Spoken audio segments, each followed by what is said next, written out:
Hey everybody, this is Toy Optics. Welcome to the Sarlacc PITT. And today we are going to just do a little tutorial of how I tend to set up and light a scene. So I have already got the backdrop in order using a concrete floor that I YouTubed and painted, and then a background from Extreme Sets. I like to use Nikon cameras.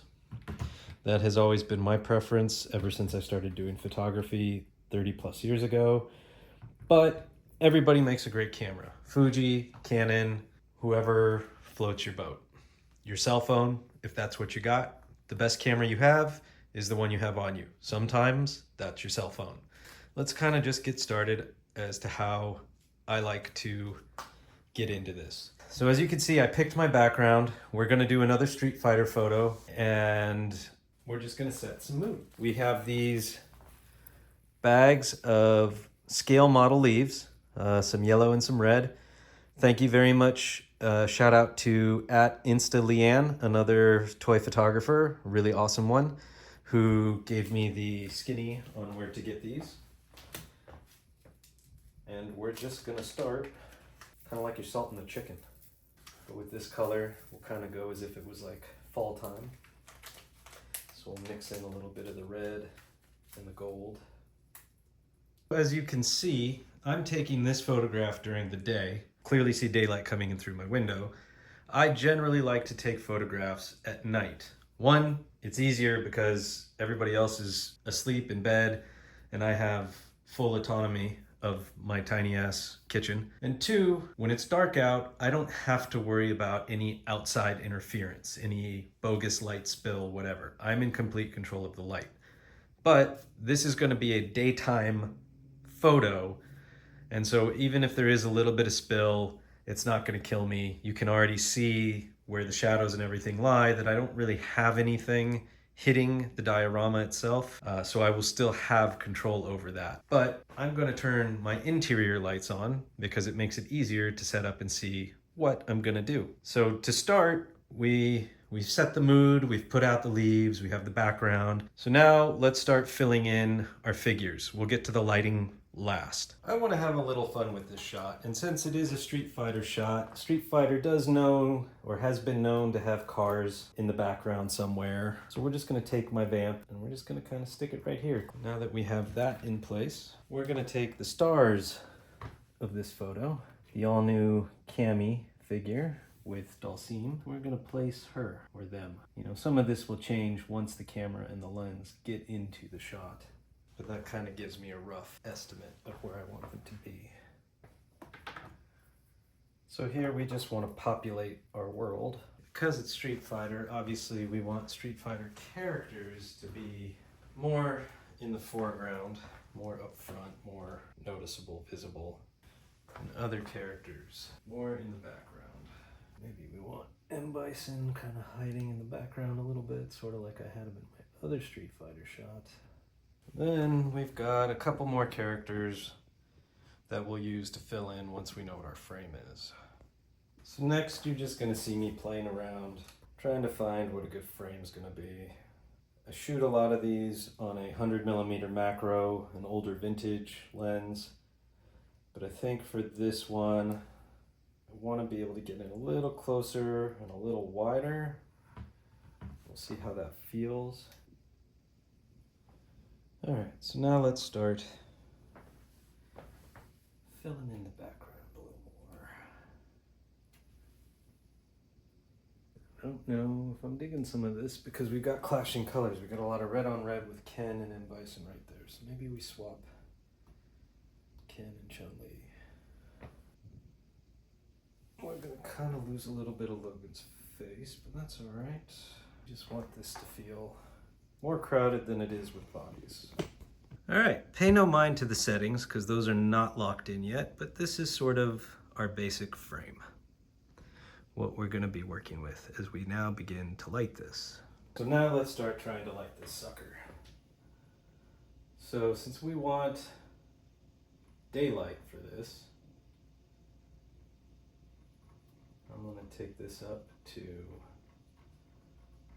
probably about 6,000 Kelvin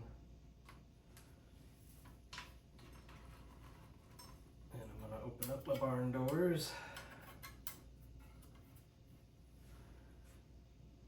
And how do we want to do this?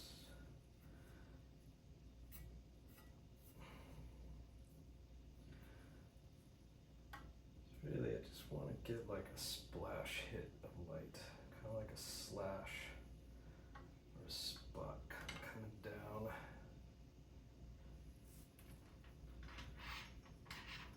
Let's try that. That's currently good. That's a nice little piece of spill. Generally, I don't like getting a ton of light on the background of the extreme sets. The extreme sets are great sets, don't get me wrong, but they are printed cardboard, so they're very flat and they have no texture. And so when you get light on them, you just see the reflection off of the flat, non-textured surface, as opposed to emphasizing the texture where the light would fall in and create little shadows. But since it's just kind of pegging a little piece up there, it just kind of helps sell it maybe like the sun is coming over and kind of coming through the buildings in a big city where this fight may or may not be taking place. Now that we have this, let's start playing around with our position on Cammy and Dhalism. Because it's one of those, what would be fun? Would it be fun to see Dhalisim's reaction as he's going over? Or would it be more fun? Ah, damn it.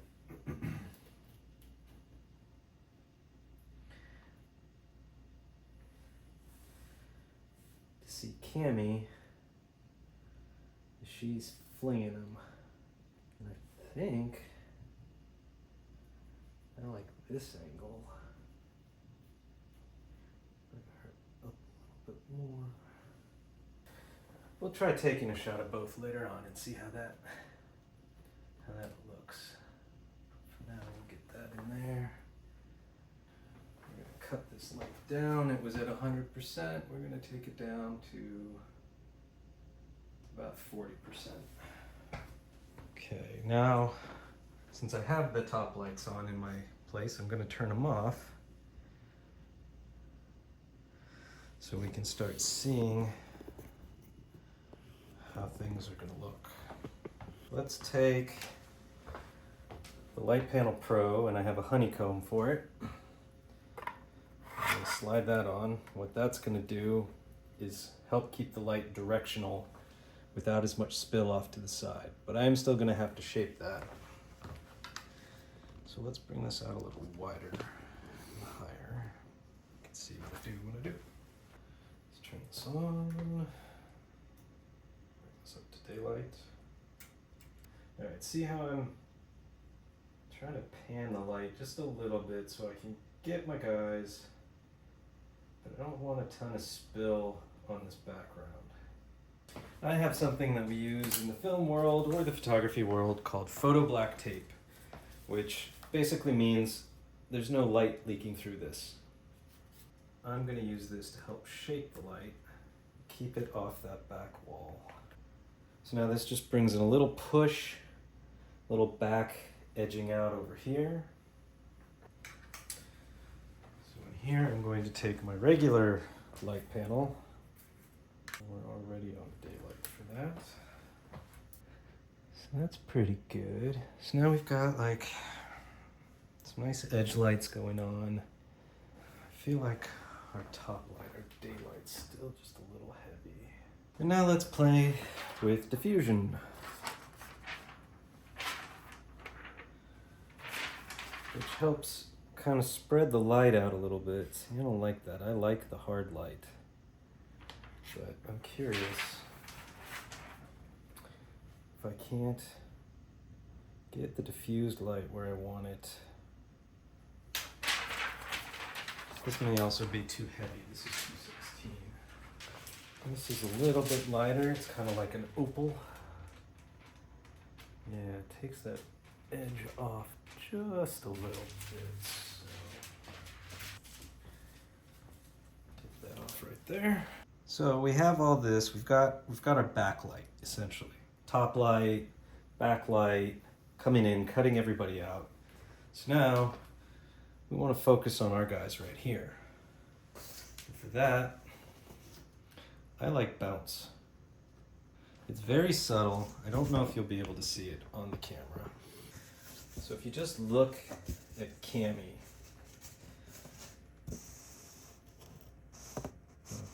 you may get a little blocked, but just look at Cammy. Right? Ever so slightly. This just puts a little light right into her face. Does it from the other side too. See? Look at the far side of her face. And as I bring in, you can see right there, as I bring this in, you see a little bit of bounce right up into her face. Just something to give a little sparkle.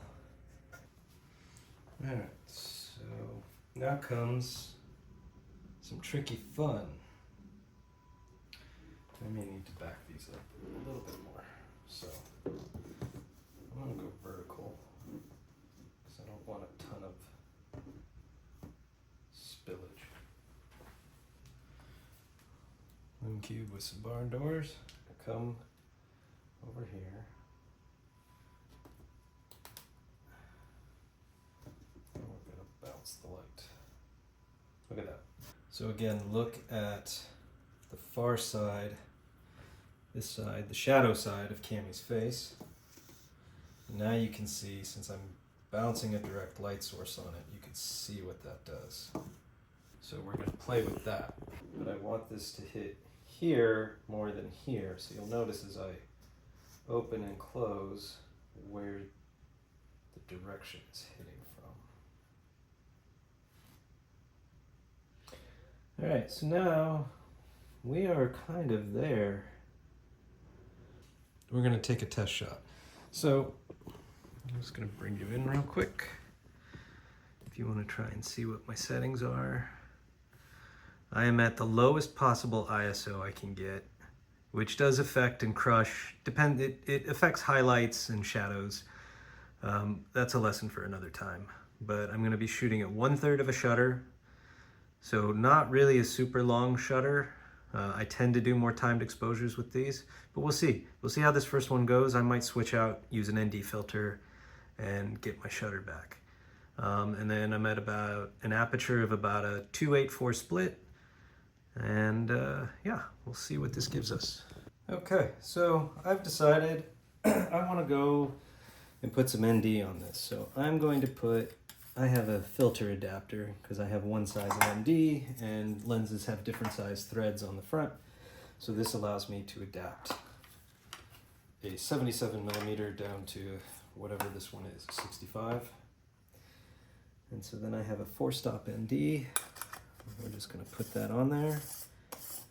And ND stands for neutral density, and basically what it does is it knocks down the light, which allows me to either go to a wider aperture, which lets in more light, or a slower shutter to also let in more light. Different tools for different effects. But I want to keep pretty tight control of my aperture, so I have finite control over how out of focus the background gets. So let's say if I get crazy and I want to shoot this at an 8, I'm going to have to be at about a 6-second exposure. Double check our focus. And so as I'm going through and taking some test shots, I'm seeing some things that I like, that I don't like. Mostly with focus, some with frame.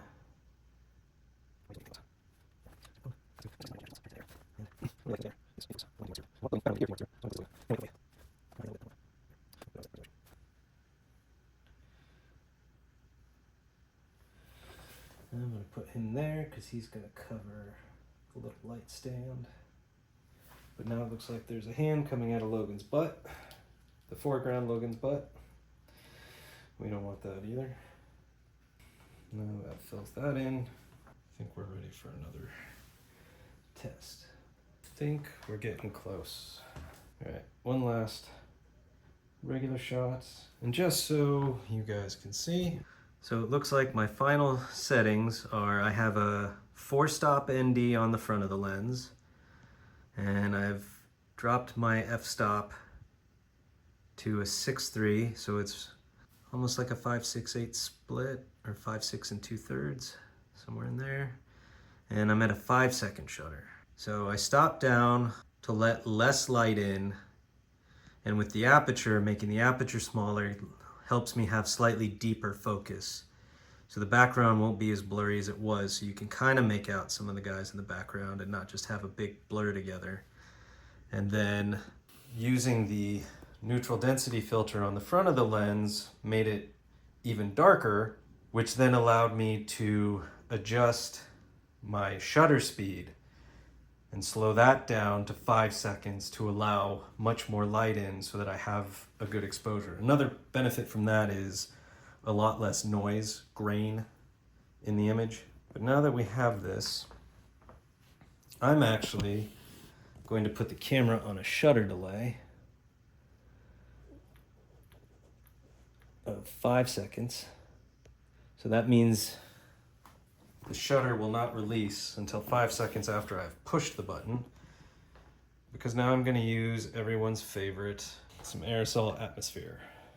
Now I just kind of want to try and move it through the background. I don't really want it to get in front of the foreground because it will kill contrast and it will also make things cloudy. I don't want real cloudy, I just want a little bit of haze just for a little bit of effect. So now we're going to release the shutter and I'm going to wait for it to go off.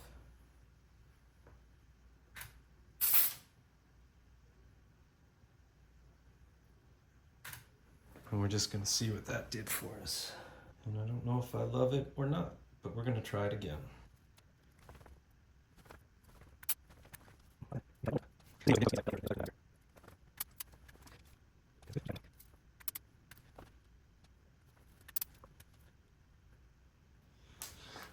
I'm going to waft some of the excess away, and we're just going to try again. Sometimes it's just a matter of nailing it.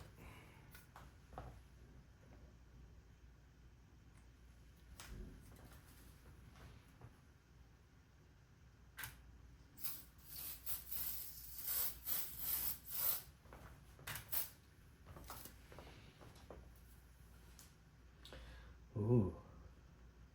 I think I might have got that one. We may have a winner.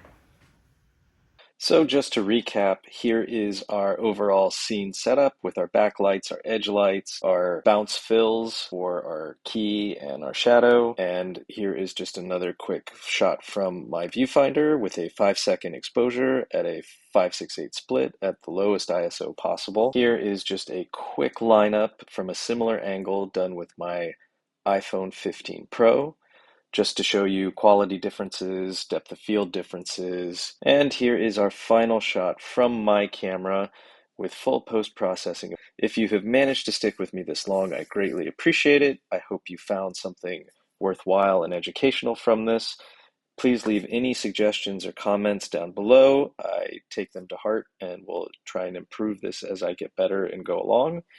Anything specific you guys want to learn. This has been Toy Optics. Please follow me on Instagram at Toy Optics. And links should be in the bio for lights and other things that I use. Appreciate it, guys.